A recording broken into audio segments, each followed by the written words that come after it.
Bismillahirrahmanirrahim. Assalamualaikum warahmatullahi wabarakatuh. Innal hamdalillah nahmaduhu wa nasta'inuhu wa nastaghfiruhu wa natubu ilaih. Wa na'udzu billahi min shururi anfusina wa min sayyiati a'malina. May yahdihillahu fala mudhillalah wa may yudlil fala hadiyalah. Wa asyhadu an la ilaha illallah wahdahu la syarikalah wa asyhadu anna Muhammadan abduhu wa rasuluhu la nabiyya ba'dah. Ya ayyuhalladzina amanu taqullaha haqqa tuqatih wa la tamutunna illa wa antum muslimun. Fa inna asdaqal hadithi kitabullah wa khairal huda huda Muhammadin sallallahu alaihi wasallam. Wa syarrul umuri muhdatsatuha wa kullu muhdatsatin bid'ah wa kullu bid'atin dhalalah wa kullu dhalalatin finnar. Hadirin dan hadirat, ikhwan dan akhwat yang dirahmati oleh Allah Subhanahu wa taala. Alhamdulillah, puji dan syukur kita panjatkan kepada Allah yang terus memberikan kita karunia, kesempatan untuk bisa terus beribadah kepada Allah Subhanahu wa taala, bisa berpuasa, bisa salat tarawih. Semoga ibadah kita diterima oleh Allah Subhanahu wa taala. Salawat dan salam tercurahkan selalu kepada junjungan kita Nabi Muhammad sallallahu alaihi wasallam dan juga kepada keluarganya serta seluruh sahabat beliau tanpa terkecuali, ya. Kita pada kesempatan kali ini akan bahas, ya, kisah salah satu dari kisah-kisah para nabi, yaitu kisah Nabi Syuaib alaihissalam, yang kita disuruh untuk mengikuti petunjuk mereka, ya. Fabi hudahum muqtadih, dengan petunjuk para nabi ikutilah, kata Allah Subhanahu wa taala. Dan tidaklah Allah menyampaikan kisah-kisah orang-orang terdahulu kecuali ada pelajaran yang bisa kita ambil, ya. Faqsusil qasasa la'allahum yatafakkarun. Kisahkanlah kisah-kisah semoga mereka bisa berfikir. Laqad kana fi qasasihim ibaratun liulil albab ma kana haditsa yuftara. Sungguh pada kisah-kisah mereka ada pelajaran bagi orang-orang yang cerdas, dan kisah-kisah tersebut bukanlah ma kana haditsa yuftara, bukanlah kisah fiksi, kisah yang dibuat-buat, tetapi kisah yang Allah sebutkan semuanya adalah kisah nyata. Kita akan berbicara tentang seorang nabi yang sangat mulia, Nabi Syuaib alaihissalam, yang Allah utus kepada kaumnya di Madian. Adapun Syuaib alaihissalam adalah salah satu dari 4 nabi yang bersuku Arab. Nabi yang bersuku Arab cuma 4 orang. Yang pertama Nabi Hud alaihissalam, yang kedua Nabi Saleh alaihissalam, yang ketiga Nabi Syuaib, dan yang keempat Nabi kita Nabi Muhammad sallallahu alaihi wasallam. Oleh karenanya nabi-nabi yang bersuku Arab ini tidak disebutkan kisah mereka di Perjanjian Lama maupun Perjanjian Baru. Tidak ada di Taurat maupun di Injil yang ada di depan kita sekarang ini. Tentunya kita tahu bahwasanya Alkitab, Injil maupun Taurat telah mengalami perubahan, ya, telah mengalami penyimpangan, sehingga sebagian kisah Nabi tidak ada dalam buku tersebut, dalam kitab suci tersebut yang mereka masih anggap sebagai kitab suci, namun penuh dengan penyimpangan. Di antara nabi-nabi yang tidak terdapat dalam Taurat maupun Injil yang ada sekarang adalah nabi-nabi berbangsa Arab. Hud tidak ada, Saleh tidak ada, Syuaib juga tidak ada.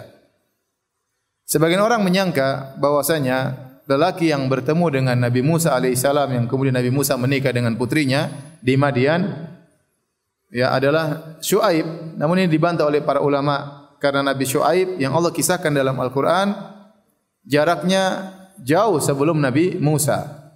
Jaraknya jauh sebelum Nabi Musa alaihissalam. Nah, kalau lelaki yang ketemu dengan Nabi Musa, ya, yang Allah sebutkan dalam Al-Quran, ya, falamma warada ma'a Madian, tatkala Nabi Musa lari dari Mesir menuju ke negeri Madian. Kemudian nanti dia ketemu dengan orang-orang di Madian, akhirnya ketemu dengan seorang laki saleh.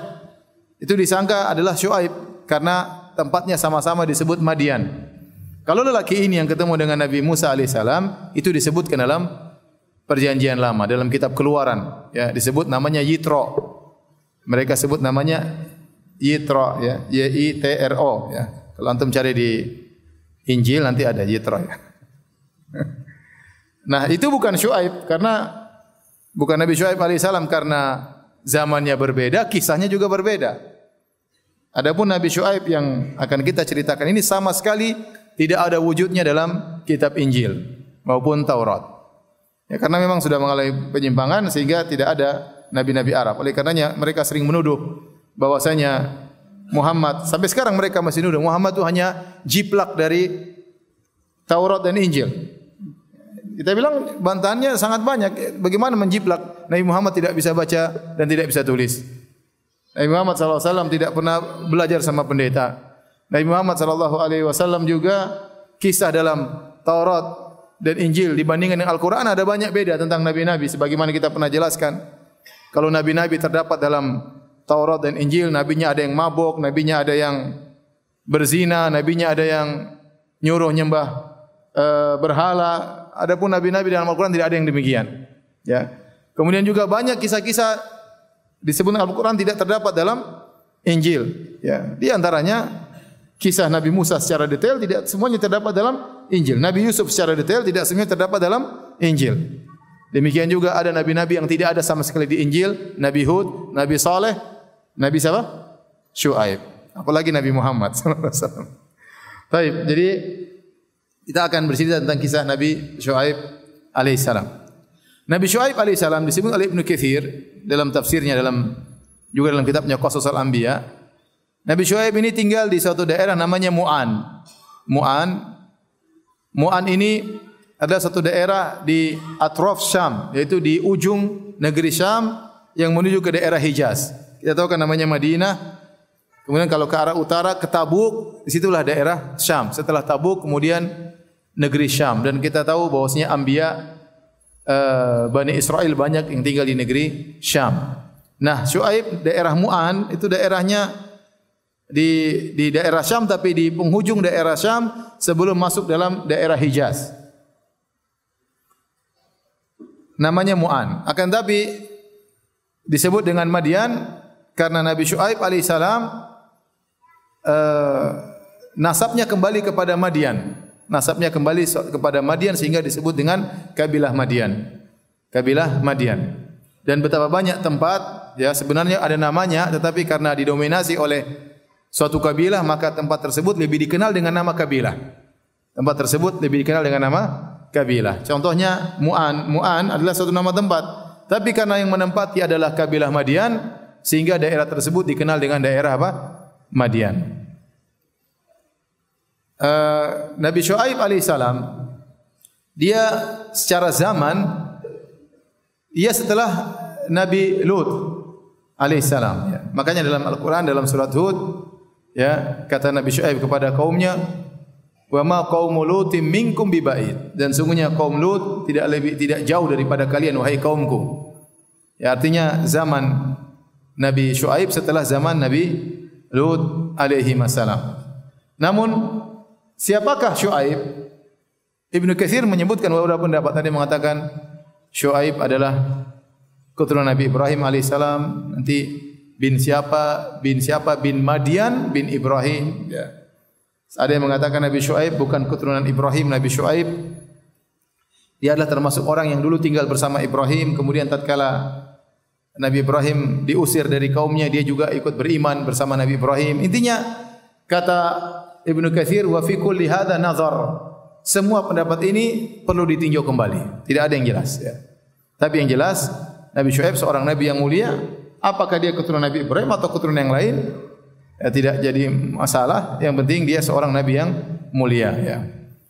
Tetapi secara tertib zamani, secara urutan zaman dia setelah Nabi Lut. Oleh karenanya kalau kita baca kisah Nabi Syuaib baik dalam surat misalnya surat Al-A'raf dalam surat Hud ya selalu disebutkan setelah kisah Nabi Lut.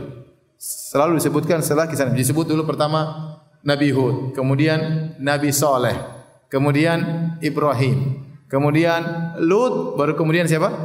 Nabi Syuaib. Jadi memang dia agak belakangan setelah Nabi Lut alaihissalam. Dan perkataan Nabi Syuaib kepada kaumnya yang Allah hikayatkan dalam Al-Quran, wa ma qaumu Lutin minkum biba'id. Dan tidaklah kaum Lut jauh dari kalian wahai kaumku. Ini ditafsirkan oleh para ulama apa yang dekat antara kaum Lut dengan kaum Syuaib. Apa yang dekat? Ada yang mengatakan yang dekat maksudnya zamannya, yaitu zaman Nabi Syuaib tidak jauh setelah zaman Nabi Lut. Setelah kaum Nabi Lut dibinasakan oleh Allah Subhanahu wa taala, tidak lama kemudian baru muncul dakwah Nabi Syuaib kepada kaumnya. Sehingga Nabi Syuaib mengingatkan, wahai kaumku, kenapa kalian tidak beriman? Bukankah kalian tahu tentang kisah kaum Nabi Lut yang dibinasakan oleh Allah? Ya, ini pendapat. Ada yang mengatakan maksudnya wa ma qaumul Lutin minkum biba'id, kaum Lut tidak jauh dari kalian wahai kaumku. Maksudnya dari posisi, tempat. Karena kaum Nabi Lut juga di negeri Syam, di suatu daerah namanya Sodom. Ya, makanya orang yang melakukan perbuatan kaum Nabi Lut disebut dengan Sodomi. Ya. Sementara kaum Syuaib juga di negeri Syam, sehingga tidak jauh. Pendapat yang ketiga, wa ma qaumul Lutin minkum biba'id, bahwasanya kaum Lut tidak jauh dari kalian wahai kaumku, kaum Madian. Artinya dari perilaku kalian hati-hati kalian, seakan-akan Nabi Syuaib mengatakan hati-hatilah kalian wahai kaumku, perilaku kalian tidak jauh dengan perilaku kaum Nabi Lut. Dari sisi apa? Dari sisi bukan dari homoseksualnya, tetapi kaum Nabi Lut selain mereka homoseksual, mereka suka mengganggu orang di jalan, mereka suka merampas harta orang di jalan, dan itu juga dilakukan oleh kaum Nabi Syuaib alaihissalam. Mereka qutta'ut thariq, maksudnya perompak atau perampok. Ada orang lewat ditahan, diambil hartanya, dipajakin. Disebutkan oleh para ahli tafsir, kaum Nabi Lut ini kaum Nabi Syuaib tidak sebagaimana kaum Nabi Lut ngambil, kalau mereka hanya ngambil pajak. Jadi dia ngambil 1/10 dari orang yang lewat. Bahkan ada yang mengatakan yang pertama kali ngambilin pajak 1/10 ya inilah siapa? Kaum Nabi Syuaib. Ya. Allah alam bisawab. Tapi intinya perilakunya mirip-mirip. Dan Ibnu Katsir rahimahullah mengatakan bisa jadi ditafsirkan dengan tiga-tiganya. Antara kaum Nabi Lut dengan kaum Nabi Syuaib mirip dari tiga hal. Pertama, daerahnya tidak begitu jauh. Yang kedua, zamannya tidak begitu jauh. Yang ketiga, perilaku juga tidak terlalu jauh berbeda. Maka Nabi Syuaib mengingatkan, hati-hati kalian. Bisa jadi kalian terkena azab sebagaimana azab yang pernah menimpa kaum Nabi Lut alaihissalam. Taib. Kaum Nabi Syuaib ini secara umum mereka punya 3 kejahatan. Yang pertama, syirik kepada Allah Subhanahu wa taala. Ini yang paling utama, syirik kepada Allah Subhanahu wa taala.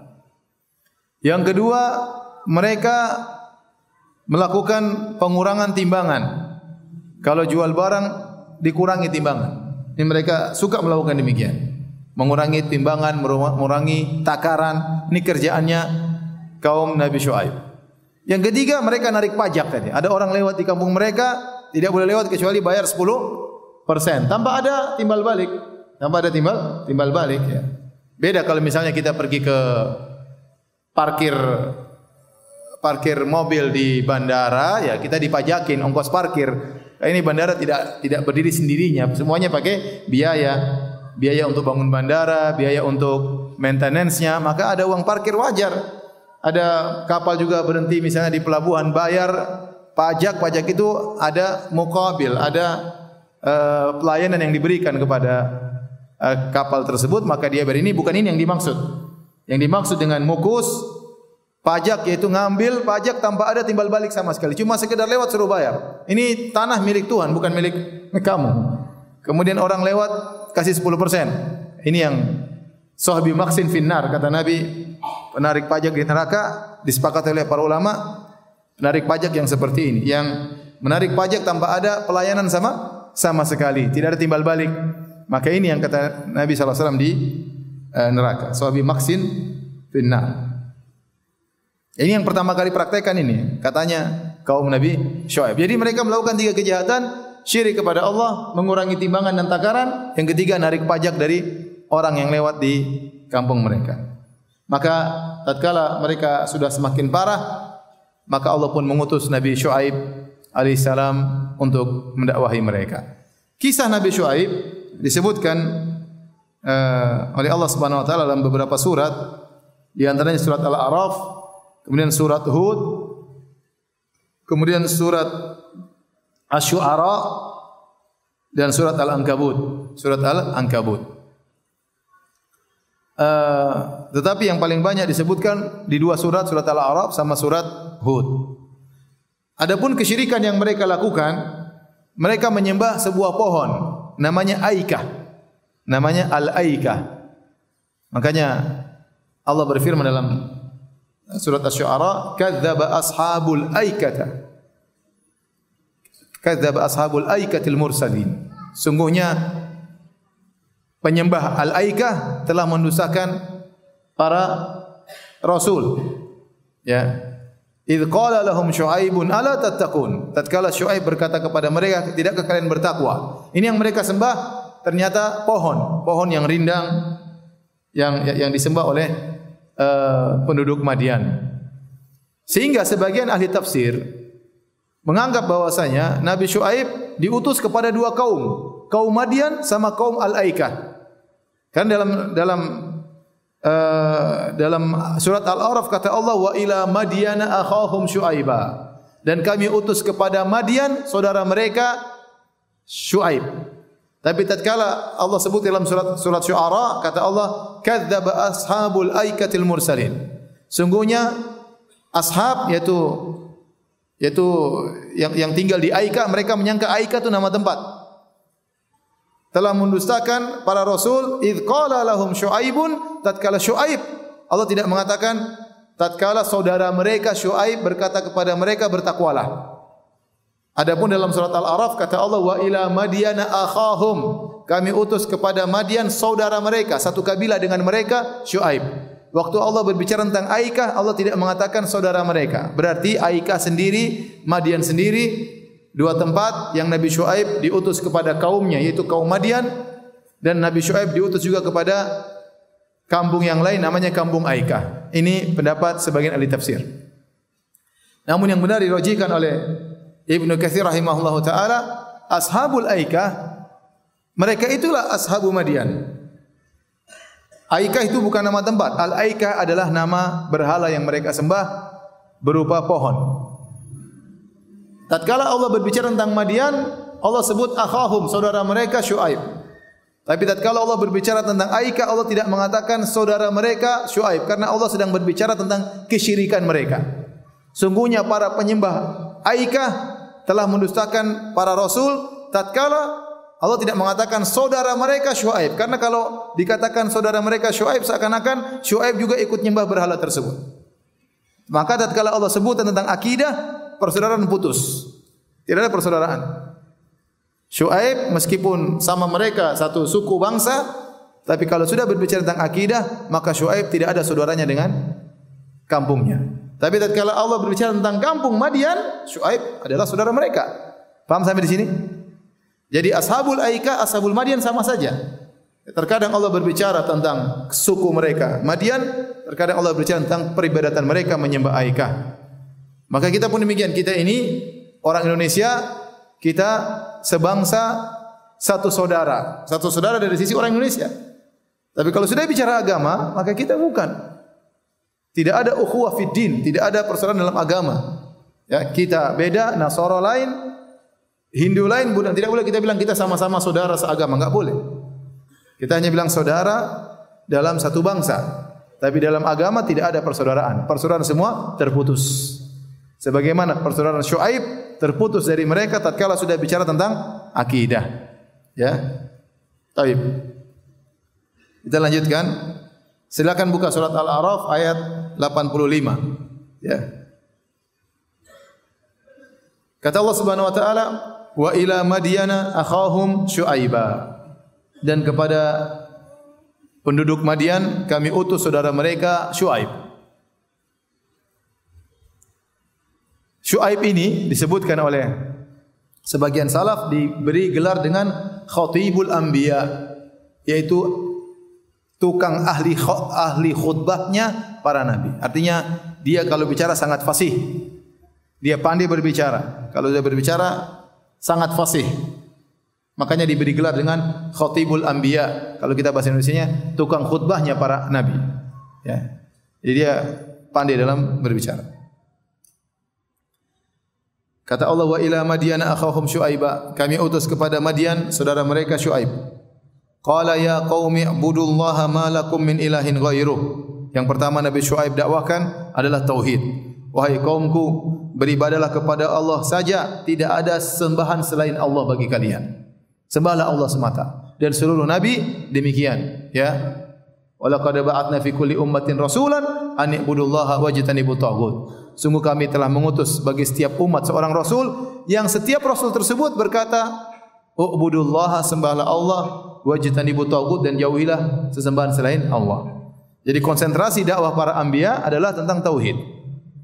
Setelah Nabi Syuaib, setelah Nabi Syuaib konsentrasinya adalah tentang tauhid, maka di antara metode para nabi, mereka juga mendakwahi kemaksiatan yang sedang tersebar di saat itu. Mereka juga membahas masalah itu. Tauhid tetap utama, tapi tidak melalaikan untuk membahas kemungkaran yang sedang tersebar tatkala itu. Dan kemungkaran yang sedang tersebar tatkala itu adalah mengurangi timbangan,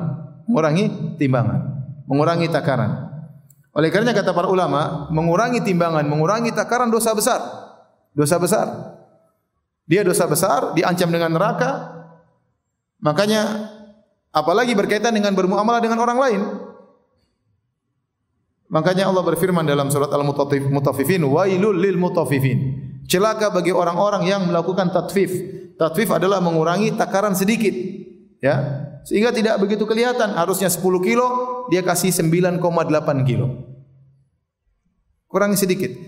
Pembeli mungkin tidak tahu, tapi Allah Maha tahu. Dan Allah mengatakan celaka. Celaka orang yang melakukan pengurangan timbangan atau pengurangan takaran. Maksudnya 1 liter dia cuma jual 0,9 liter, dikurangi 0,1 liter. Ya.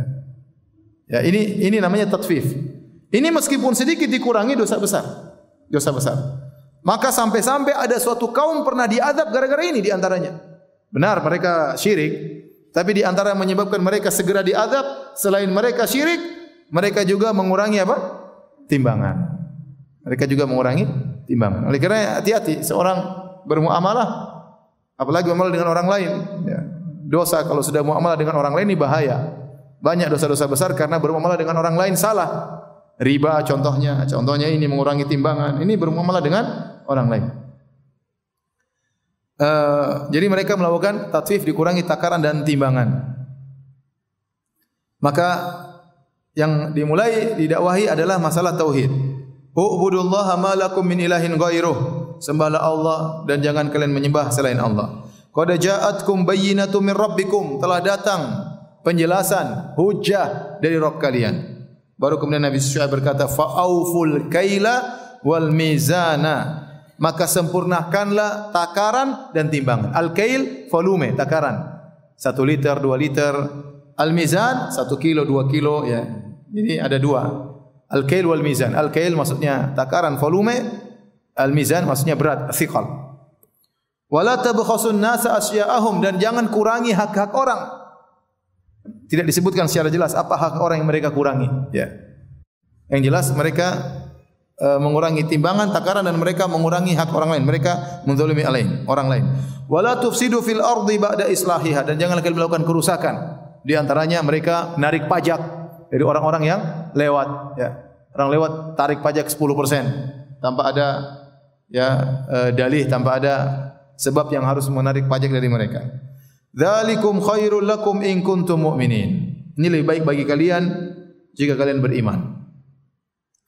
Jadi kalau mereka melakukan ini semua, mereka memenuhi timbangan, memenuhi takaran, mereka tidak menzalimi orang, mereka tidak melakukan kerusakan, maka ini lebih baik bagi mereka kalau mereka beriman. Artinya mereka beriman dulu baru bisa diterima sebagai pahala. Kalau mereka berbuat syirik sementara mereka melakukan kebajikan-kebajikan ini, maka tidak bernilai pahala. Tidak bernilai pahala. Saya ingin sampaikan sama antum ayat ini, ya, jadi saya beri gambaran. Nabi Syuaib alaihissalam mendakwahi mereka untuk bertauhid, itu tidak. Selain mendakwahi mereka untuk tauhid, Nabi Syuaib melarang mereka untuk bermaksiat. Tidak boleh gini, tidak boleh, tidak begini. Kamu harus kalau nimbang harus penuh dan seterusnya. Seandainya mereka melakukan timbangan dengan penuh tapi mereka masih syirik, dapat pahala atau tidak? Tidak, karena mereka masih syirik. Maka syaratnya in kuntum mu'minin. Kalau kalian beriman baru dapat pahala. Tetapi kejadian ayat ini menunjukkan orang-orang kafir juga diperintahkan untuk melakukan syariat. Syariatnya Nabi Syuaib yaitu harus memenuhi timbangan. Maka kalau mereka mengurangi timbangan, dosa mereka semakin bertambah. Meskipun kalau mereka memenuhi timbangan tidak dapat pahala karena mereka tidak beriman. Tapi kalau mereka mengurangi takaran timbangan, semakin banyak dosanya. Saya membawakan kemana? Saya membawakan kepada apakah hukum seorang muslim bolehkah di siang hari membuka restoran untuk dijual kepada orang kafir? Orang kafir kan tidak puasa. Puasa atau tidak? Tidak. Apakah mereka boleh kita jual makanan untuk mereka? Jawabannya tidak. Meskipun mereka kafir, mereka tetap terkena hukum syariat Nabi Muhammad SAW. Harusnya kau puasa. Paham tidak sisi pendalilan? Saya ulangi. Nabi Syuaib punya syariat. Syariatnya tidak boleh syirik dan harus menunaikan apa? Takaran timbangan. Waktu Nabi Syuaib berdakwah kepada kaumnya, dia tidak hanya menyuruh tauhid dulu, tidak, tapi dia langsung sambung, kamu harus bertauhid dan kamu harus memenuhi apa? Takaran timbangan. Padahal kalau mereka memenuhi takaran timbangan tidak dapat pahala. Paham? Tetapi mereka harus ikut syariatnya Nabi Syuaib. Kita sekarang di sini yang berlaku syariat Nabi Muhammad SAW. Syariat Nabi Muhammad SAW harus bertauhid dan harus berpuasa, harus sholat dan yang selanjutnya. Nah, kalau ada orang kafir puasa dapat pahala atau tidak? Tidak. Tapi kalau mereka tidak puasa, dosa mereka semakin bertumpuk. Dari situ kita orang Islam tidak boleh jual makanan kepada mereka karena kita membantu mereka berbuka. Paham atau tidak? Mau diulang lagi?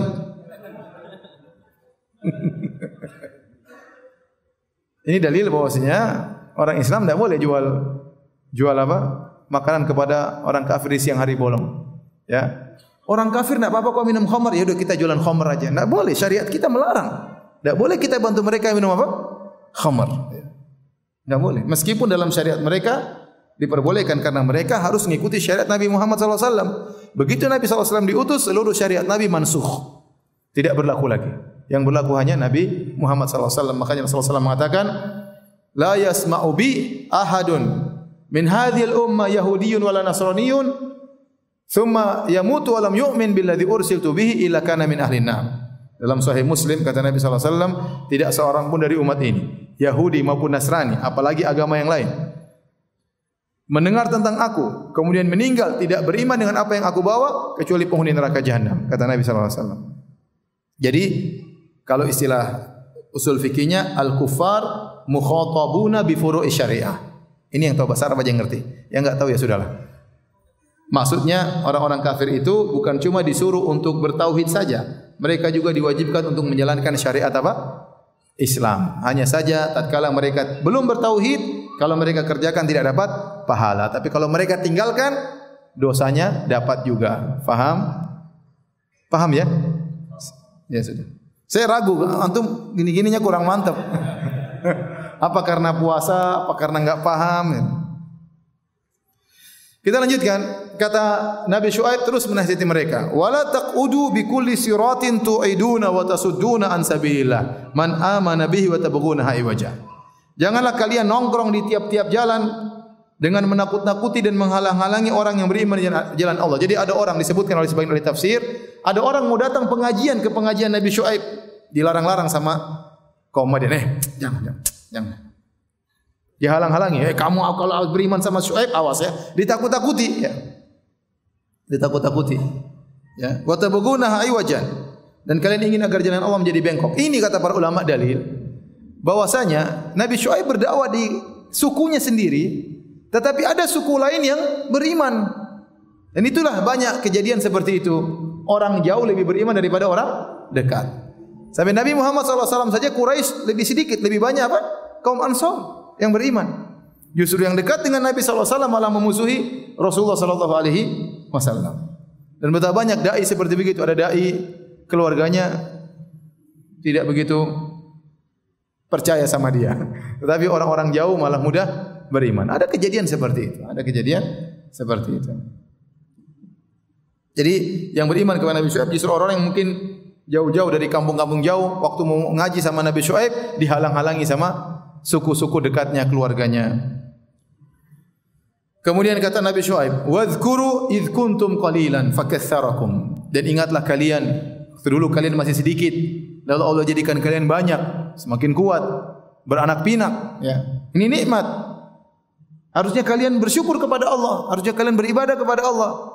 Di antara hal yang memacu seorang untuk beribadah kepada Allah, ingat nikmat-nikmat yang Allah berikan kepada dia. Pokoknya seorang perlu mengingat nikmat-nikmat yang Allah berikan kepada dia sehingga dia terpacu untuk terus beribadah kepada Allah, untuk bersyukur kepada Allah. Makanya Nabi SAW salat sampai kakinya bengkak, bahkan sampai hatta tatafartar qadama, sampai pecah-pecah kakinya. Dalam riwayat tatawarram, bengkak, tatafartar, pecah-pecah, ya, robek-robek, ya. Kata Nabi, afala akunu abdan syakuran. Kenapa aku tidak menjadi hamba yang pandai bersyukur? Di antara bentuk seorang bersyukur kepada Allah, banyak salat kepada Allah Subhanahu wa taala. Kemudian, ya, jadi Nabi Syuaib ingatkan, kalian dulu sedikit, sekarang jadi banyak nikmat. Bertakwalah kepada Allah agar Allah berikan lagi tambahan kenikmatan. Wanzuru kaifa kana aqibatul mufsidin. Dan lihatlah bagaimana akibat orang-orang yang melakukan kerusakan. Kata para ulama, Nabi Syuaib menggabungkan antara targhib dan tarhib, motivasi dan peringatan. Motivasi kalian dapat nikmat supaya nikmat bertambah, bertakwa kepada Allah. Kalau kalian tidak bertakwa, lihat sudah banyak kaum-kaum yang hancur dibinasakan oleh Allah karena mereka melakukan kerusakan. Di antaranya kaum Nabi Lut alaihissalam. Kemudian ini menunjukkan Nabi Syuaib khatib kalau bicara, masya Allah, dengan dalil, dengan hujah, dengan kata-kata yang indah di hadapan kaumnya. Kemudian Nabi Syuaib berkata, "Wa in kana ta'ifatun minkum amanu billadzi ursiltu bihi wa ta'ifatun lam yu'minu fasbiru hatta yahkumallahu bainana wa huwa khairul hakimin."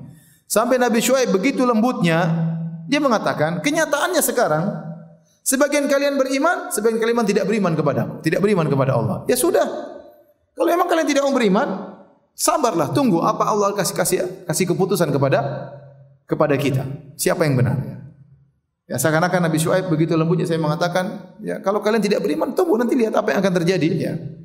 Padahal sudah pasti bahwasanya yang tidak beriman akan dibinasakan oleh Allah Subhanahu wa taala. Tapi ini kata para ulama, kelembutan Nabi Syuaib tatkala menyampaikan hujah agar mereka berfikir. Kata Allah, apa komentar kaum Nabi Syuaib? Qala al-mala'u alladhina istakbaru min qaumihi. Dan berkatalah pembesar-pembesar dari kaum Nabi Syuaib. Allah menggunakan kata istakbaru. Istakbaru dalam bahasa Arab dari istaf'ala, istakbar. Istaf'ala artinya menuntut, mencari. Misalnya istaghfara, mencari gufran, mencari maghfirah. Makanya istaghfara. Istashhada, mencari mati syahid. Jadi wazan istaf'ala itu artinya mencari dalam bahasa Arab. Contohnya istakbara, mencari kiber, mencari kesombongan. Jadi seakan-akan Allah mengatakan mereka ini memang mereka sengaja ingin sombong, ingin angkuh. Makanya mereka ngumpulin harta supaya top, mereka jadi penguasa supaya top. Jadi ada orang seperti gitu, memang mereka mencari ketinggian di atas muka bumi. Dengan berbagai cara, dengan mengumpulkan harta supaya diakui, dengan meraih jabatan supaya dihormati misalnya, supaya bisa angkuh, ya. Kemudian macam-macam, ya, ini sebagian orang seperti itu memang mencari kesombongan. Mencari kesombongan, bukan kesombongan datang dengan sininya, dia cari kesombongan supaya bisa sombong. Ada orang seperti begitu. Qala al-mala'u alladhina istakbaru min qaumi. Berkatalah orang-orang yang sombong dari kaumnya. La nukhrijannaka ya Syuaib walladzina amanu ma'aka min qaryatina. Wahai Syuaib, kami akan usir engkau dari negeri kami dan juga pengikutmu yang beriman akan kami usir seluruhnya. Dan ini suatu yang berat bagi seseorang diusir dari kaumnya. Oleh karenanya sebagian nabi diuji dengan diusir dari kaumnya, seperti Nabi Ibrahim alaihissalam. Inni muhajirun ila rabbi. Satu negeri semuanya tangkap dia, dibakar. Dan tidak ada yang nemani Nabi Ibrahim. Nabi Ibrahim akhirnya pergi keluar meninggalkan kaumnya tatkala mereka tidak bisa beriman lagi. Nabi Ibrahim apa? Pergi. Di antara yang terusir dari kaumnya adalah Nabi Muhammad sallallahu alaihi wasallam. Makanya Al-Aini berkata, ubtuliya ibtalallahu nabiyahu bi firaqil watan. Allah menguji nabinya Muhammad SAW dengan berpisah dari kaumnya, dari negerinya. Dan Nabi Syuaib diancam dengan demikian. Kalau kau terus beriman Syuaib, kami akan usir engkau dari kampung kami. Demikian juga yang beriman akan kami usir. Aula ta'udunna fi millatina, atau kalian kembali kepada agama kami baru kami tidak usir. Kata Nabi Syuaib, awalau kunna karihin, apa kami akan dipaksa? Dipaksa pergi meninggalkan kampung, dipaksa masuk dalam agama mereka. Kata Nabi Syuaib, qad iftaraina 'ala Allahi kadziban in udna fi millatikum ba'da idh najjana Allahu minha. Sungguh kami telah melakukan kedustaan atas nama Allah kalau kami kembali lagi ke agama kalian setelah Allah selamatkan kami. Di sini ada khilaf di kalangan para ulama. Apakah Nabi Syuaib dulu beragama seperti mereka? Kemudian Allah selamatkan. Makanya dia berkata, ya qad iftaraina 'ala Allahi kadziban in udna fi millatikum ba'da idh najjana Allahu minha. Sungguh kami telah melakukan kedustaan besar kepada Allah setelah kami dahulunya dalam agama kalian, kemudian kami diselamatkan oleh Allah, kemudian kami kembali lagi. Sehingga para mufassir, ahli tafsir membahas masalah ini. Apakah Nabi Syuaib dulu sempat menyembah berhala, kemudian dia dapat hidayah? Makanya kaumnya mengatakan, kalau kau mau tetap, kembali lagi seperti dulu. Kembalilah kepada agama kami. Sebenarnya mengatakan, iya, Nabi Syuaib dulu menyembah berhala, kemudian sadar, maka dia tidak ingin kembali lagi. Dan kebanyakan ulama mengatakan tidak, Nabi Syuaib tidak berbicara atas nama dia, tapi dia berbicara tentang sebagian pengikutnya, bahwasanya benar kaumnya dahulu yang sudah beriman dengan dia dahulu memang dulu penyembah berhala. Makanya dia mengatakan pakai domir nahnu, kami. Ya, qad iftaraina 'ala Allahi kadziban in udna. Sungguh kami telah berusaha nama Allah jika kami kembali lagi kepada kesyirikan setelah Allah selamatkan kami. Maksudnya Nabi Syuaib berbicara atas nama pengikutnya yang dahulunya musyrik seperti mereka. Adapun Nabi Syuaib tidak pernah berbuat syirik sama sekali, dan demikian para anbiya, mereka tidak pernah berbuat syirik sama sekali. Seperti Nabi Ibrahim, kata Allah, walam yakum minal musyrikin, tidak pernah syirik sama sekali Nabi Ibrahim. Nabi Muhammad SAW di zaman jahiliyah juga tidak pernah berbuat syirik sama sekali. Nabi Musa sebelum menjadi nabi tidak pernah berbuat syirik sama sekali. Demikianlah para anbiya, mereka tidak pernah berbuat syirik sama sekali. Oleh karenanya yang wallahu alam bisawab, yang lebih benar, Nabi Syuaib sedang berbicara atas nama kaumnya yang beriman. Dahulu mereka pernah sebagaimana mereka yang berbuat syirik, kemudian Allah selamatkan mereka. Wa ma yakunu lana an na'uda fiha illa ayyasha Allahu rabbuna. Ya. Dan tidak pantas bagi kami untuk kembali lagi kepada agama tersebut kecuali kalau Allah berkehendak. Wasi'a rabbuna kulla syai'in ilma. Sungguhnya ilmu Rabb kami meliputi segala sesuatu. Alallahi tawakkalna, kami bertawakal. Diancam, kata Nabi Syuaib, kami bertawakal. Kami bertawakal. Rabbana iftah bainana wa baina qaumina bil haqq wa anta khairul fatihin. Ya Tuhan kami, berilah keputusan antara kami dan kaum kami dengan yang adil, dan Engkaulah sebaik-baik pemberi keputusan. Ini Nabi Syuaib waktu diancam demikian, dia hanya sekedar, ya sudah, mau apa lagi? Kami bertawakal kepada Allah, dia berdoa kepada Allah. Ya Allah, sudah, mau apa lagi? Mereka tidak menerima dakwahku. Berilah keputusan kepada kami. Kami hanya bertawakal kepada Engkau, ya Allah. Kemudian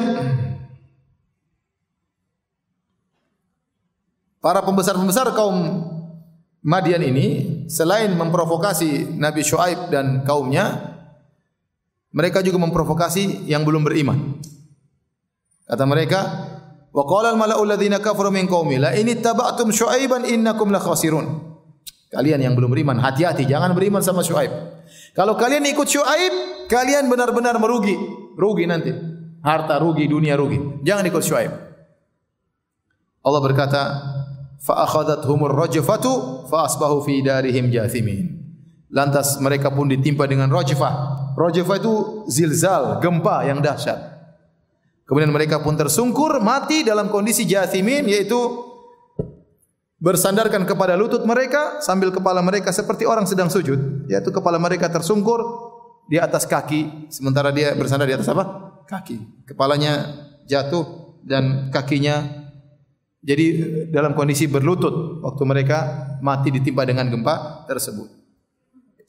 Kata Allah, alladzina kadzdzabu Syuaiban ka'an lam yaghnau fiha. Sungguh orang-orang yang mendustakan Syuaib seakan-akan tidak pernah ada di atas muka bumi. Artinya mereka langsung binasa begitu cepat. Alladzina kadzdzabu Syuaiban kanu humul khasirin. Kanu humul khasirin. Justru yang mendustakan Nabi Syuaib, mereka itulah orang-orang yang merugi. Padahal tadi mereka mengatakan ente jangan ikut Syuaib, nanti ente rugi. Kata Allah, justru mereka yang merugi yang tidak ikut ajaran Nabi Syuaib. Kata Allah, fatawalla anhum. Maka Nabi Syuaib pun meninggalkan kaum yang sudah binasa. Wa qala, sebenarnya berbicara kepada mereka, ya qaumi laqad ablagtukum risalati rabbi, wahai kaumku, aku sudah sampaikan kepada kalian risalah, pesan-pesan dari Rabbku, wa nasahtu lakum, dan aku sudah nasihati kalian, fa kaifa asa ala qaumin kafirin, kenapa aku harus bersedih dengan orang-orang kafir. Kata sebagian ulama, kalau seorang ternyata kerabatnya memusuhi Allah, memusuhi ajaran Nabi Muhammad sallallahu alaihi wasallam, membangkang, meninggal, enggak usah sedih, enggak usah sedih. Sebagaimana Nabi Syuaib alaihissalam, dia berkata, "Fa kaifa asa ala qaumin kafir." Ngapain aku sedih sama orang kafir? Aku sudah sampaikan dakwah, sudah sampaikan hujah, ternyata mereka memusuhi Allah, memusuhi nabinya, maka aku tidak perlu bersedih dengan kalian. Demikian kata Nabi Syuaib alaihissalam. Baik, itu dalam surat Al-A'raf. Kita lanjut dalam surat Hud. Lihat surat Hud ayat 84. Tidak jauh beda, kata Allah Subhanahu wa taala, wa ila madyana akhahum Syuaiba. Kami mengutus kepada penduduk negeri Madian saudara mereka Syuaib, ya, agar Allah utus dari suku mereka sendiri agar mereka lebih mudah menerima, ya. Karena orang namanya manusia kalau datang dari suku lain kayaknya malas atau sombong atau angkuh, tapi kalau dari suku mereka, mereka kenal betul siapa Syuaib. Ya, harusnya mereka terima, mereka tahu Syuaib ini orang yang baik dari dulu, tidak pernah nakal, tidak pernah ini, harusnya mereka mudah terima. Maka Nabi Syuaib berkata, qala ya qaumi ibudullaha ma lakum min ilahin ghairu. Sama. Ya kaumku, sembah Allah saja, jangan berbuat kesyirikan. Wala tanqusul mikyal, dan jangan kurangi takaran. Wal mizan, dan jangan kurangi timbangan. Inni arakum bi khair, aku lihat kalian dalam kondisi baik, dalam kondisi punya harta. Ngapain begitu-begitu? Sudah kalian sudah kaya, ngapain kalian melakukan kerusakan-kerusakan? Wa inni akhafu alaikum adzab yaumin muhit, dan aku khawatir kalian ditimpa dengan adab yang membinasakan, yang meliputi kalian. Muhit artinya meliputi kalian. Kalian tidak bisa kabur dari azab tersebut. Wa ya qaumi auful mikyal wal mizan, wahai kaumku, sempurnakanlah takaran dan sempurnakanlah timbangan bil qis, dengan keadilan. Wala tabkhasun nasa asya'ahum, dan jangan kalian menzalimi orang-orang, tidak kalian tunaikan hak mereka. Wala ta'thaw fil ardi mufsidin, jangan kalian melakukan kerusakan di atas muka bumi, narik pajak dari orang yang lewat, kalian zalimi. Tidak ada yang lewat negeri kalian, kampung kalian, kecuali kalian tarik pajak 10%. Kemudian kata Nabi Saleh, baqiyatullahi khairul lakum in kuntum mu'minin. Ketahuilah, baqiyah, sisa keuntungan dari Allah itu lebih baik daripada yang kalian lakukan dengan kezaliman. Wa ma ana 'alaikum bihafidz, dan aku tidak bisa menjaga, bukan penjaga atas diri kalian. Maksud ayat ini, Nabi Syuaib berkata, kalian jualanlah, berdaganglah, namanya berdagang cari untung. Kalian dengan jujur pun kalian sudah dapat untung, tidak perlu kalian kurangi lagi timbangan, kurangi takaran supaya untung lebih bertambah. Cukuplah untung yang kalian dapatkan dengan kejujuran, itu baqiyatullah, itu keuntungan yang dari Allah, yang Allah berikan dengan kejujuran. Itu lebih baik daripada keuntungan banyak tetapi tidak diridhai oleh Allah Subhanahu wa taala. Ya. Qul la yastawil khabithu, ya, wat thayyibu, ya. Walau a'jabaka kathratul khabith. Ya. Tidak sama antara yang buruk dengan baik meskipun yang buruk banyak, ya. Jadi Nabi Syuaib ajarkan kepada mereka, sedikit tetapi diridhai oleh Allah, ini berkah. Daripada banyak tidak diridhai oleh Allah, maka tidak berkah. Dalam hadis kata Nabi SAW, ya, tentang al-bayyi'ani, para dua orang yang melakukan transaksi, kata Nabi SAW, wa in sadaqa wa bayyana burika fi bai'ihima. Kalau mereka berdua ini ternyata jujur dan menjelaskan tentang kekurangan barang, aib-aibnya, Allah beri berkah terhadap transaksi mereka berdua. Wa in kadzaba wa katama, kalau ternyata mereka berdua bohong dan menyembunyikan aib barang, muhiqat barakatu bai'ihima, maka akan dicabut keberkahan dari transaksi mereka.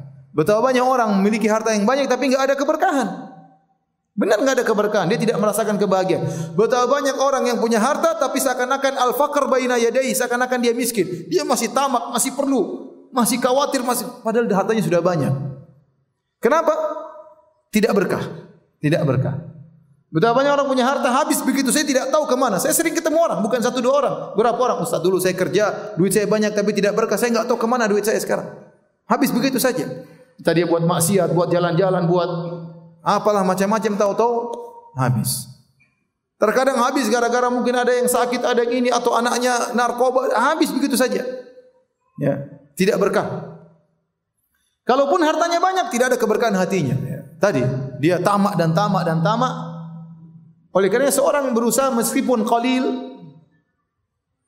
meskipun sedikit, tapi kalau berkah itu lebih baik. Kata Nabi Syuaib, baqiyatullahi khairul lakum in kuntum mu'minin. Keuntungan yang halal yang Allah berikan kepada kalian itu lebih baik bagi kalian kalau kalian beriman. Wa ma ana alaikum bihafiz, dan aku tidak bisa menjadi penjaga kalian. Nabi Syuaib berkata, saya tidak bisa jaga kalian. Kalau kalian jujur, yang lihat Allah bukan aku, kata Nabi Syuaib. Ini urusan kalian dengan Allah. Kalian jual barang, Nabi Syuaib sudah tidak bisa lihat. Maka Nabi Syuaib mengatakan, saya tidak mengawasi kalian. Yang mengawasi siapa? Allah Subhanahu wa taala. Dan ini saya ingatkan juga kepada ikhwan dan akhwat, kalau kita misalnya melakukan kebajikan, meninggalkan kemaksiatan, maka jangan karena manusia, tapi karena Allah. Ini kan Nabi Syuaib ngajak mereka berhijrah ya. Kalian berhijrah dari tukang ngurangi takaran, jujur. Tapi kalian jujur itu, aku tidak ngawasi. Yang ngawasi siapa? Allah Subhanahu wa taala. Kan sebagian orang mungkin dia meninggalkan kemaksiatan, dia meninggalkan riba bukan karena Allah, tapi karena teman-teman, karena enggak enak sama teman-teman, apa kata orang. Jangan. Seorang waktu meninggalkan maksiat karena Allah, dia berhijrah karena Allah, bukan agar diketahui oleh orang bahwasanya saya sudah berhijrah. Bukan agar diketahui oleh ustaz saya sudah berhijrah, tapi karena Allah Subhanahu wa taala. Setelah Nabi Syuaib menasihati mereka, apa kata mereka? Qalu ya Syuaibu, as-salatuka ta'muruka an natruka ma ya'budu abauna aw an naf'ala fi amwalina ma nasha. Innaka la antal halimur rasyid. Ngomongnya begini, mereka ngejek Nabi Syuaib. Wahai Syuaib, salatmu itukah yang menyuruh melarang kami untuk menyembah berhala sebagaimana yang dilakukan nenek moyang kami? Salatmu itukah yang telah melarang kami untuk ngatur harta kami, harus begini, jualan harus jujur? Salatmu yang melarang. Sungguh menurut kami engkau adalah orang yang sangat cerdas dan orang yang sangat bijak. Lagi berakal, penyantun lagi berakal. Kata para ulama, ini mereka sedang ngejek Nabi Syuaib, tapi dengan bahasa yang halus. Seakan-akan mereka berkata, ente terlalu banyak solat, makanya ente bahlul. Itu maksudnya. Tapi mereka ungkapkan dengan bahasa yang ngejek, apakah solatmu yang melarang kami untuk menyembah berhala sebagaimana nenek moyang kami? Solatmu nyuruh kami meninggalkan tradisi nenek moyang kami. Solatmu kita mau harta kita mau cari dengan cara apapun, ngapain dilarang? Solat kamu melarang kami? Begitu pintarnya engkau hai Syuaib. Maksudnya solat ente terlalu banyak, bikin ente goblok. Intinya begitu. Jadi mereka yang ngejek Nabi Syuaib. Nabi Syuaib sadar dia diejek, tapi dia sabar. Dia mengatakan, qala ya qaumi ara'aitum in kuntu ala bayyinatin min rabbi wa razaqani minhu rizqan hasanan. Wahai kaumku, bagaimana menurut kalian kalau aku berada di atas bayyinah, di atas dalil dari Rabbku, dan Allah telah memberikan aku rizki dengan rizki yang baik, yaitu rizki yang halal, atau disebut Nabi Syuaib mendapatkan kenabian dan risalah, atau dia bekerja dengan rizki yang halal, tidak seperti kalian. Wa ma uridu an ukhalifakum ila man anhakum an. Dan aku tidak ingin menyelisihi apa yang sudah aku sampaikan kepada kalian. Aku sudah larang kalian, aku larang kalian jangan sampai kalian mengurangi timbangan. Aku tidak ingin melakukan apa yang aku larang. Dan ini kata para ulama adalah ayat yang sangat penting diperhatikan oleh para dai. Jangan sampai kita melarang sesuatu dan kita melakukannya. Ya. Ya. Kita melarang sesuatu, kita sendiri melakukannya. Ya. Ya.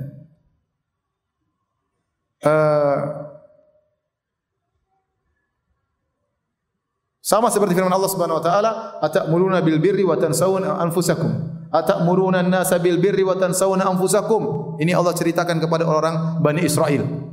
Dai-dai mereka seperti itu. Kata Allah, atamuruna an-nasa bil birri wa tansawna anfusakum wa antum tatluna al-kitab. Afala ta'qilun? Kalian menyuruh orang untuk melakukan kebajikan sementara kalian sini tidak melakukannya. Padahal kalian baca Alkitab. Afala ta'qilun? Kalian tidak berfikir? Ya. Demikian juga firman Allah Subhanahu wa taala, "Lima taquluna ma la taf'alun." Kabura maqatan indallahi an taqulu ma la taf'alun. Kenapa kalian mengatakan apa yang tidak kalian lakukan? Sungguh besar kemurkaan Allah atas orang-orang yang kalian mengatakan apa yang tidak kalian lakukan. Wa atanha an khuluqin wa ta'tiya mithlahu arun 'alaika idza fa'altahu 'azim. Seorang penyair berkata, apakah kau melarang dari suatu perangai sementara kau sendiri melakukannya? Sungguh aib besar bagimu jika kau melakukannya. Kau larang-larang tapi kau melakukannya. Maka Nabi Syuaib berkata, bagaimana saya melarang kalian kemudian saya melakukan? Tidak mungkin, kata Nabi Syuaib. Maka seorang dai berusaha demikian. Kalau sudah larang sesuatu, dia bertekad untuk tidak melakukannya. Kalau seandainya ternyata dia melanggar, dia bertobat kepada Allah. Tapi jangan kemudian dia melarang sementara dia sedang melakukan. Jangan, dia berusaha meninggalkan apa yang dia larang. Kalau suatu saat dia terjerumus, terkuasai oleh hawa nafsunya, dia segera bertobat kepada Allah Subhanahu wa taala. Dalam hadis yang sahih, yu'ta bir rajuli yaumal qiyamati fayulqa finnar fatandaliku ya aktabu batnihi. Kata Nabi sallallahu alaihi wasallam, didatangkan seorang lelaki kemudian dilemparkan dalam neraka jahanam. Kemudian begitu dilemparkan keluar ususnya. Langsung apa? Semburuk itu keluar ususnya. Usus perutnya keluar. Kemudian diputar dengan ususnya tersebut kama yadurul himar biraha. Sebagaimana himar diputar-putar di alat penggiling. Diputar-putar. Fayajtami'u alaihi ahlun nar. Maka penghuni neraka jahanam kumpul ketemu dia. Mereka kenal si fulan ini. Ini dai dulu. Dikenal sama mereka. Para pengikutnya pada datang. Loh, fulan kok bisa di sini kata dia. Ya.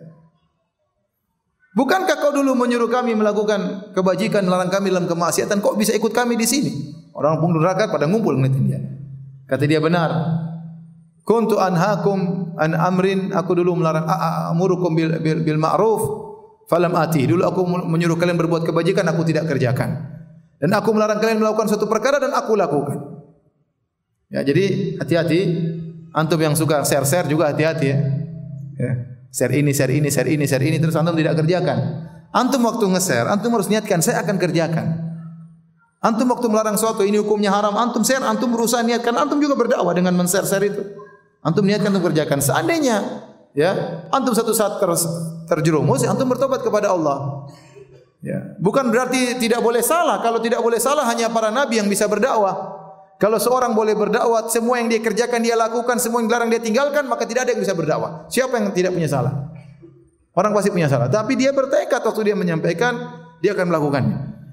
Dan dia bertekad kalau dia melarang, dia akan meninggalkannya. Adapun suatu saat dia tidak bisa melakukan, maka itu dia bertobat kepada Allah Subhanahu wa taala. Kemudian kata Nabi Syuaib, katanya yang sangat indah. In uridu illal islaha mastata'tu. Adapun tujuanku adalah untuk mencari yang terbaik semampuku. Wa ma taufiqi illa billah. Dan aku tidak bisa melakukannya, dapat taufik kecuali dari Allah Subhanahu wa taala. Seorang salaf mengatakan, kalau saya punya niat melakukan sesuatu, saya punya azam, saya ucapkan hal ini. In uridu illal islaha mastata'tu wa ma taufiqi illa billah. Ya Allah, sungguhnya aku ingin kebaikan. Aku akan melakukan semampuku dan tidak bisa aku kerjakan kecuali dengan izin. Maka kalau dia sudah ucapkan gitu, dia semangat dan biasanya berhasil. Oleh karenanya, ini perkataan Nabi Syuaib, dia mengatakan, saya berusaha yang terbaik, tapi semampuku. Tidak ada yang bisa beri petunjuk kepadaku, yang bisa memudahkan aku, kecuali Allah Subhanahu wa ta'ala. Alaihi tawakkaltu wa ilaihi unib. Kepadanya aku bertawakal, dan kepadanya aku kembali. Kemudian Nabi Syuaib berkata, wa ya qaumi, la yajrimannakum shiqaqi ayyusibakum mithlu ma asaba qauma Nuhin, au qauma Hudin, au qauma Saleh. Wa ma qaumu lutin minkum biba'id. Wahai kaumku, jangan sampai ya karena kalian memusuhiku, kalian akhirnya terkena musibah. Kalian kufur akhirnya terkena musibah sebagaimana musibah yang menimpa kaum Nabi Nuh, sebagaimana musibah yang menimpa kaum Nabi Hud, sebagaimana musibah adab yang menimpa kaum Saleh, dan sebagaimana adab yang menimpa kaum Lut. Dan sungguhnya adab kaum Lut tidak jauh dari kalian. Dan kaum Lut tidak jauh dari kalian. Jadi Nabi Syuaib ingatkan, hati-hati. Kalian mungkin benci sama aku, tapi jangan kufur. Kalau kalian kufur, hati-hati. Dan Nabi Syuaib sayang sama mereka, ini kaumnya. Nabi Syuaib berkata, wastaghfiru rabbakum thumma tubu ilaih. Beristighfarlah kepada Rabb kalian dan bertobatlah kepada Rabb kalian. Apa bedanya istighfar dengan taubat? Istighfar, puncak istighfar adalah taubat. Puncak istighfar adalah bertaubat. Istighfar adalah mohon diampuni. Bisa jadi seorang beristighfar sementara dia masih melakukan maksiat tersebut. Tapi dia beristighfar, ya Allah ampuni dosa, sementara dia masih melakukan dosa tersebut. Kalau taubat, berarti dia sudah tinggalkan dosa tersebut. Oleh karenanya puncak istighfar adalah apa? Taubat. Makanya Allah mengatakan, beristighfarlah kemudian bertaubatlah. Kalian bertahap beristighfar, minta ampun, terus tinggalkanlah seluruhnya. Kalau tidak bisa tinggalkan secara langsung, bertahap kemudian sampai meninggalkan secara keseluruhan.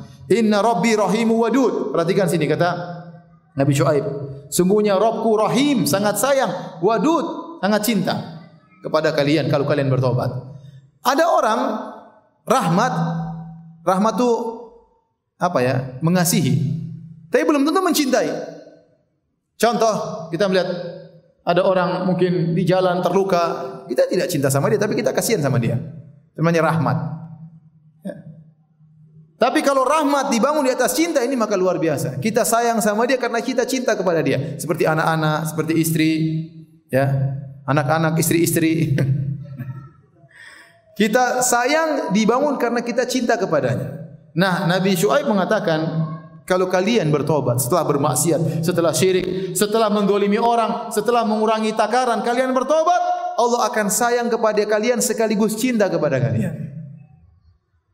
Makanya ada yang mengatakan kalau orang sudah bermaksiat tidak akan dicintai lagi oleh Allah. Itu tidak benar. Bisa jadi orang bermaksiat kemudian dia kembali, Allah cinta kepada dia. Dan Allah menggabungkan antara Rahimun Wadud, Allah sayang, Allah cintai. Dalam ayat yang lain, wa huwal ghafurul wadud, Allah Maha memaafkan dan Maha mencintai. Jadi orang bermaksiat kalau dia kembali kepada Allah, dia bisa meraih lagi kecintaan Allah kepadanya dengan syarat dia bertobat kepada Allah Subhanahu wa taala. Beda sebagian orang, ya sudah, saya maafkan kau tapi udahlah, saya tidak cinta lagi sama kamu. Ada kan gitu? Ya, betapa banyak kemarin laki-laki, Ustaz, saya salah Ustaz. Istri saya tidak cinta lagi kepada saya sudah minta maaf, dimaafkan tapi tidak cinta lagi. Ada yang nangis, saya kemarin Ustaz, saya salah Ustaz. Salah besar Ustaz, nangis-nangis telepon. Tidak tahu salahnya apa, saya juga tidak tanya. Qalu, kata mereka, ya Syuaibu, perhatikan ini kaum Syuaib ini ngeyel memang. Sudah tadi ngejek Nabi Syuaib, ente bahlul, tapi kata-katanya ente pintar sekali, padahal maksudnya ente bahlul banget ya. Qalu ya Syuaibu ma nafqahu katsiran mimma taqul. Wahai Syuaib, kami tidak paham benar apa yang kau ucapkan. Ini ngeyel. Mereka paham betul Nabi Syuaib jelaskan dengan panjang lebar. Nabi Syuaib adalah khatibul anbiya, ahli khutbah. Pandai mengucapkan, pandai mengungkapkan dalil begitu banyak. Pakai bahasa mereka, bahasa Arab pun mereka berkata, kami enggak begitu paham maksudmu. Bukan enggak begitu, enggak mau paham. Wa inna lanaraka fina dha'ifa, dan menurut kami kamu lemah wahai Syuaib. Malah mereka sekarang ngancam lagi. Walaula rahtuka la rajamna, kalau bukan karena kerabatmu kami sudah rajam engkau wahai Syuaib. Wa ma anta alaina bi aziz, kau tidak ada nilainya di depan kami wahai Syuaib. Kau itu sebenarnya kami mau rajam, kami mau usir kau mau rajam, tapi kau ada keluargamu jadi kami enggak enak sama keluargamu. Kau sungguhnya lemah. Nabi Syuaib bantah mereka. Qala ya qaumi, arahti azzu alaikum min Allah wa takhadhtumuhu wa ra'akum dhihriya. Inna rabbi bima ta'maluna muhit. Wahai kaumku, apakah keluargaku lebih terhormat menurutmu daripada Allah? Sedangkan Allah kau lemparkan ke belakang, kalian tidak pandang. Kalian hanya takut sama keluargaku. Harusnya kalian takut kepada Allah, bukan kepada keluargaku. Kata Nabi Syuaib, wa ya qaumi i'malu ala makanatikum. Wahai kaumku, berbuatlah menurut kesukaan kalian, silakan. Ini amil, saya juga akan berbuat.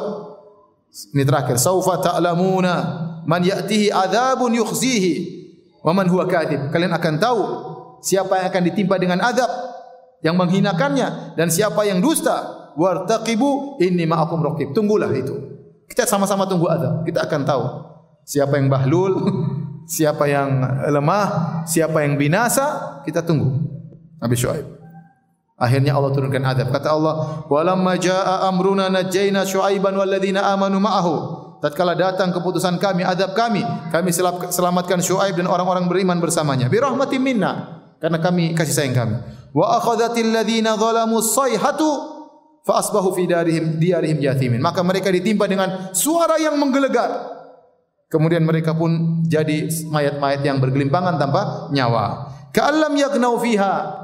Seakan-akan mereka tidak pernah hidup di atas muka bumi. Ala bu'dal limadyana kama ba'idat Tsamud. Sungguh jauh ya Madian itu ya kebinasaan bagi penduduk Madian sebagaimana Samud telah binasa. Kaum Samud juga dibinasakan dengan suara yang kencang dan mereka juga dibinasakan dengan guntur yang menggelegar yang buat mereka tewas.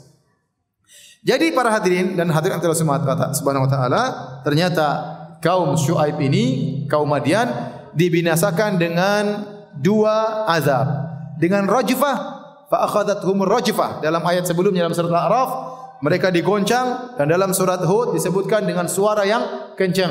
Dalam surat Syu'ara, fa akhadhahum adzabu yaumidz dzullah. Kata Allah, fakadzabuhu, mereka mendustakan Syuaib, maka mereka ditimpa dengan azabu yaumidz dzullah, dengan azab awan. Dzullah itu awan yang besar. Jadi mereka ditimpa dengan tiga azab kesimpulannya.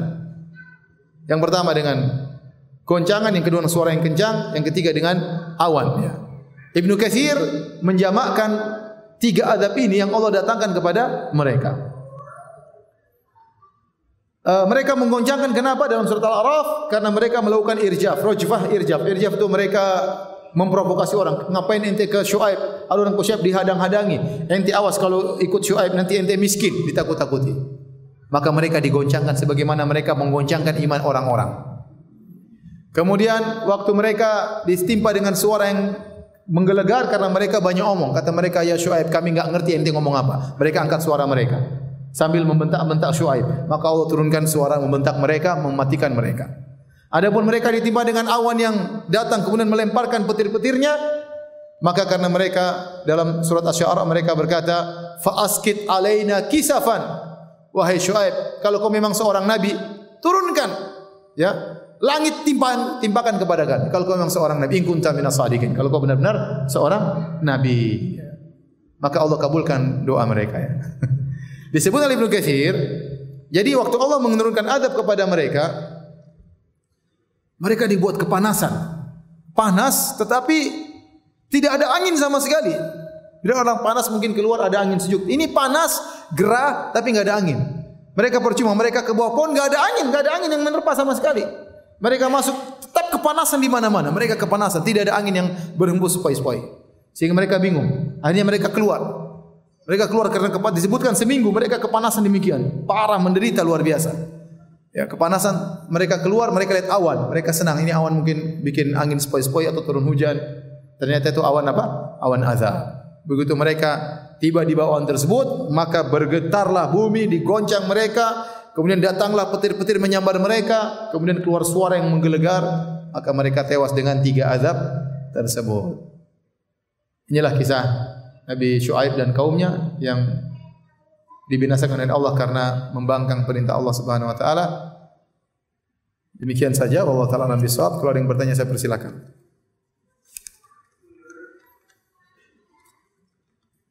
Ustaz, apa hikmah kisah Nabi di Al-Quran tidak dijelaskan dalam satu surat kecuali Nabi Yusuf alaihissalam? Al-Quran itu di antara sifatnya adalah diulang-ulang.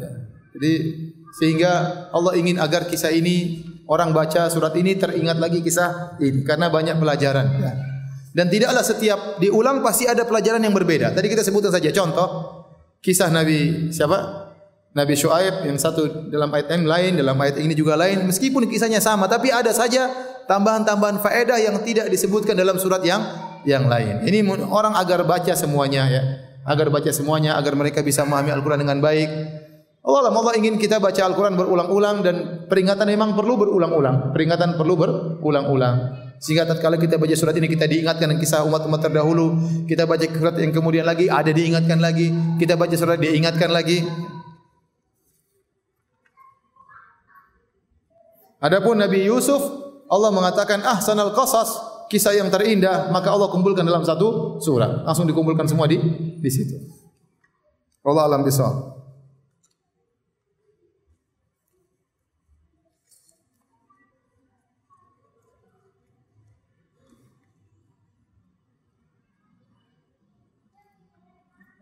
Afwan Ustaz, izin bertanya terkait akidah jika Allah berada di atas arsy, lalu bagaimana dengan Nabi Musa yang berbicara dengan Allah di Bukit Tursina? Justru ini menunjukkan Nabi Musa mencari tempat yang tinggi untuk berbicara dengan apa? Allah Subhanahu wa taala. Ya, Nabi Musa tidak bertemu dengan zat Allah, tetapi Nabi Musa tidak sedang melihat zat Allah, ya. Makanya waktu Nabi Musa mengatakan arini anzur ilaik, ya Allah aku ingin melihat engkau. Allah mengatakan, lihatlah, walakin dur ilal jabal. Allah suruh ke arah yang tinggi, iya atau tidak? Suruh ngelihat ke gunung. Ya. Fa ini istaqarra makanahu fa sawfa tarani. Kalau gunung masih kokoh, kau akan melihat aku.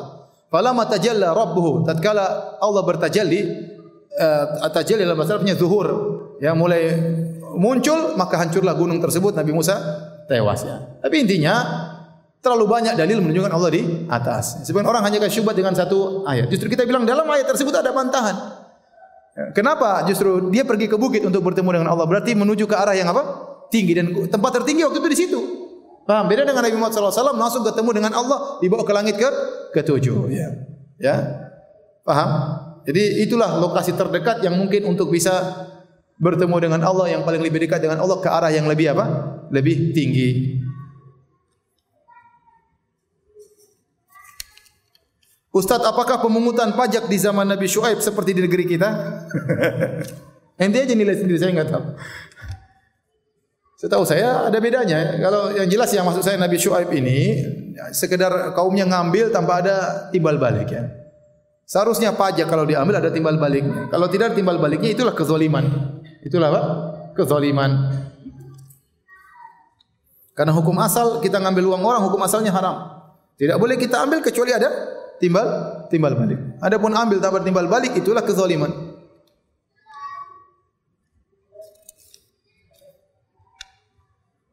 Ustaz, apakah ada syariat solat di zaman para nabi? Ya, di antaranya Nabi Syuaib, ya, as-salatuka. Ini menunjukkan apakah solatmu melarang kami begini. Kata para ulama, dalil bahwasanya Nabi Syuaib sering solat, sering dilihat solat, maka dijadikan bahan ejekan. Solatmu lah yang larang gini. Sama kalau kita, jenggotmu yang larang kita begini, ya, seperti itu. Tapi karena yang jadi perhatian solat, sehingga solat yang dijadikan bahan ejekan. Ustaz, bagaimana hukumnya orang memiliki prinsip never enough? Apa never enough ini maksudnya? Iya, maksudnya apa? Kenapa ada muncul begini? Saya enggak tahu. Ya. Merasa kurang terus. Ya, itu namanya orang tidak bahagia. Orang bahagia itu qanaah. Ya, laisal ghina an kasratil arad wa innamal ghina ghina nafs. Bukanlah kekayaan dengan banyaknya harta, tetapi kecukupan apa? Jiwa. Orang merasa cukup, ya. Kalau dia tidak merasa cukup, masalah agama, terus.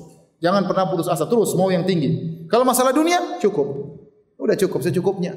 Makanya Nabi SAW mengatakan, Allahumma rzuq li ali Muhammad, Allahumma ja'al rizqa ali Muhammadin kutan. Atau kama qala. Kata Nabi, ya Allah, jadikanlah rezekinya keluarga Muhammad pas-pasan.